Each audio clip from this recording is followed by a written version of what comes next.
Hi guys, Neil at Italia Autos here. Welcome back to another video on the channel. This week we have an Alfa Romeo Brera behind me. It has a fault with, it sounds like a drive shaft or a wheel bearing noise, so we're going to have to check that out. And we're also going to give it a service and a general check over to see how well it's doing, considering it's done 132,000 miles. So let's get it up in the air, and first of all we'll do a check over, see what's wrong with it, and then we'll move on to see if we can see what's wrong with some knocking.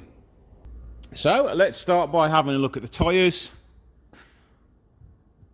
A little bit of life left on that one. It's starting to wear on the inner edge a little bit.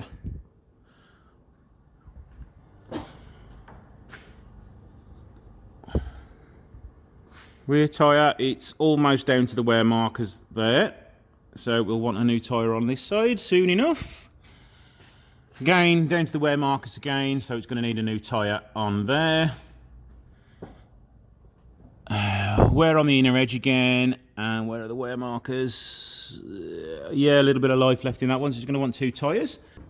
So let's just have a visual check at the rear. We've got a broken rear spring.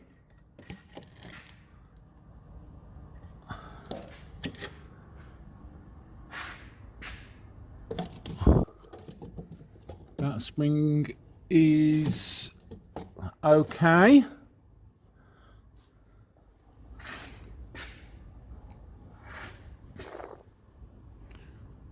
Rear subframe is okay. There's the chassis getting on. We're getting some little bits of rust starting up there. Some underneath here. Along the back of the floor pan. On both sides. So yeah, this could do with a good treatment this year. Oh, we've got an oil leak. It's an unusual spot for oil to be. It must be blowing back off the engine somewhere. Oh, right, okay. We've got a coolant leak. It doesn't look as though it's coming from the radiator. So is it going to be like the EGR cooler possibly? No, it's above the EGR cooler. So yeah, we'll have a look at that in a minute. We're missing a bolt on the exhaust manifold, I've just noticed. Don't know if you can see that. There you go, look. Subframe isn't too bad, but it could do with treating.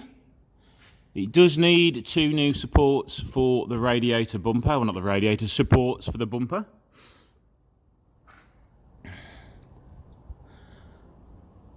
I will check the wishbones and everything out off camera, because I'm going to need two hands free to do that.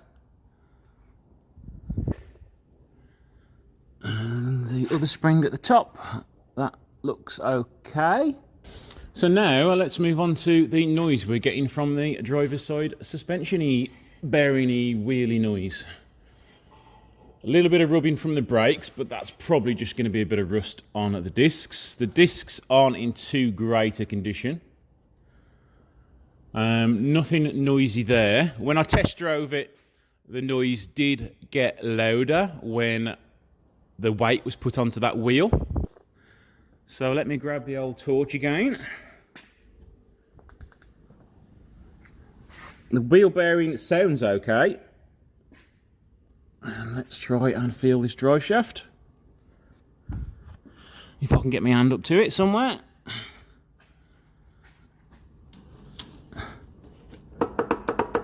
Yep, that's the problem. Let's try and get my torch in there so you can see it. The inner shaft. Oh, you can't see anything there. But that's got left and right play. Very little forwards and back, but yeah, side to side motion. So that is going to be the noise. Is the drive shaft is going to be no good. Let's just try this one. So that's perfectly fine, no play at all. So we need to change the drive shaft. We need to have a look for that water leak. I'm hoping it's just going to be a hose. We need to check where that oil leak's coming from. It's coming down the front of the engine. It looks like it could be from the turbo feed. No. Yeah, it could be from the turbo feed pipe washer, which is up there. Yeah, it looks like it is. So that's a relatively straightforward fix. It just needs a new copper washer put in on it. So let's have a look under the engine now.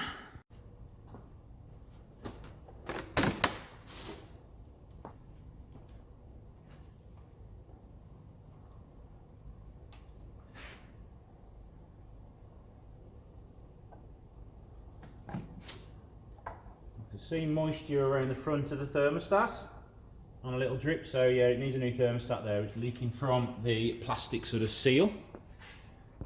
Difficult probably for you to see it on camera, but if you look at the front of the thermostat, which is right down there, you can see water around it. And just off camera, you can see a drop of water. So a thermostat is what's needed on here. Let's check for any diesel leakage. No obvious signs there. Have the swirl flaps been deleted?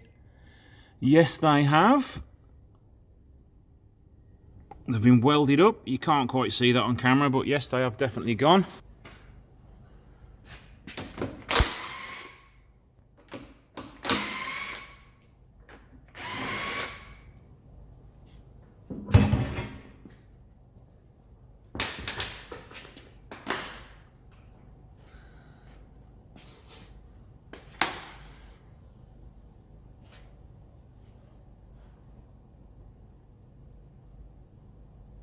Right, we need to free off this drive shaft now. We're going to need to remove the hub nut. We're going to need to remove this 17mm nut up here. And we're probably going to want to remove a few more bits and bobs, but we'll see how easy this drive shaft wants to come out. So let's start by just cleaning up those threads.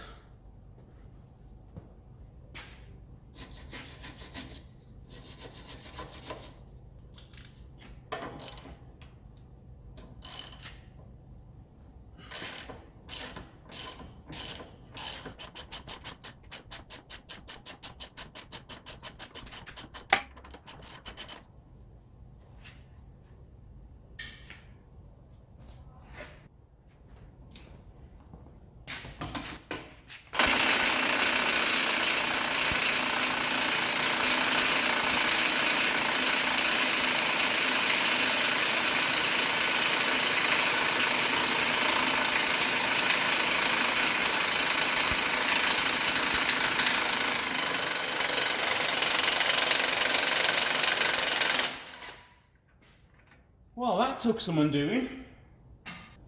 Right, now let's separate the upper wishbone with a large hammer. Now, during a few of my other repair videos, a few people have moaned going, oh, you're hitting it with a hammer there. You've got to do that, ideally, because this is solid steel. It's pushed into there quite tightly, and you're not going to get it undone without using a ball joint splitter. And if you use a ball joint splitter, you're going to damage this rubber bush around here. So the only logical way of doing it is by hitting it with a hammer. You're not doing any damage at all. There we go. No damage at all. Right, so see if we can knock that drive shaft out now. Let's get into the tool.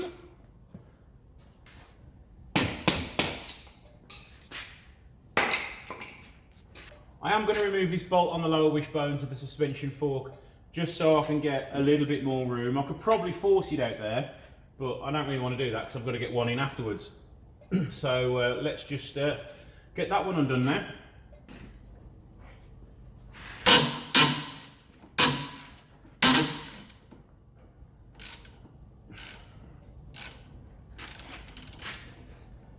Yeah, I thought coming in today would be a mistake.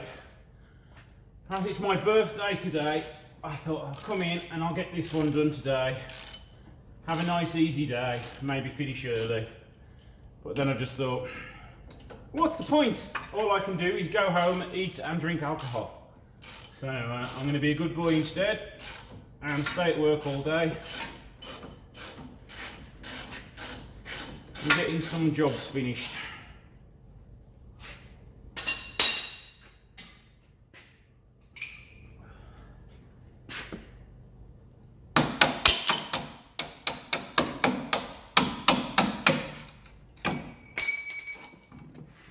lovely amount of access now to get that drive shaft out.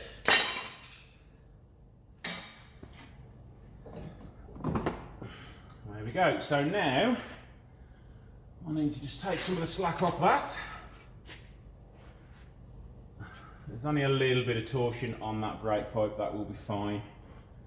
So now I need to get underneath the car and get the drive shaft out. There's three, I think the 13mm bolts holding the drive shaft in. We're also going to have to be pretty quick at changing it over because we're going to lose gearbox oil. So let's get ready for all that now. So the next stage is to get the drive shaft out of its carrier. There are three 10mm bolts. I think I said 13mm earlier, but yeah, they're 10mm bolts. So let me get those off now. Right, so I've now removed all the bolts for the drive shaft. I now need to get a pry bar up into between there and then just pry out the drive shaft now. If you can see that a little bit better, stick a pry bar up into that part there and then force it out. I'm going to be doing that with the camera at a distance because I'm going to need to be pretty quick to pop the drive shaft back in.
Just going to use the gearbox jack just to enable me to get this hub back into position.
Now, as this is a used wishbone, it's normally fairly tough to get back into position and tightened up.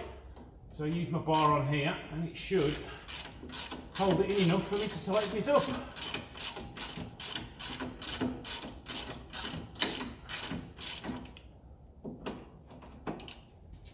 So everything is done up and torqued up now. So now let's get the wheel back on.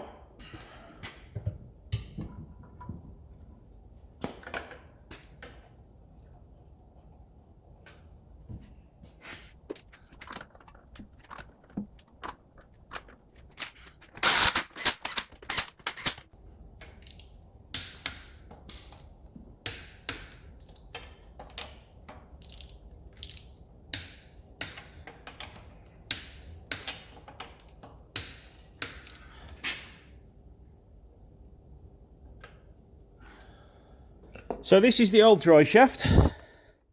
As you can see, over to focus, we're moving in all those different bearings, and that's going to be the reason. So off camera now, I'm going to refill the gearbox, I'm going to service it and probably do all the other repairs, but as I'm a bit short of time today and it's now Friday, and I've got to edit the video for Sunday. I'm going to have to cut this one short. If you do want to see me do the thermostat and fix the oil leak and stuff like that, please leave me a comment in the description below. But thanks for watching, and I'll see you in the next video.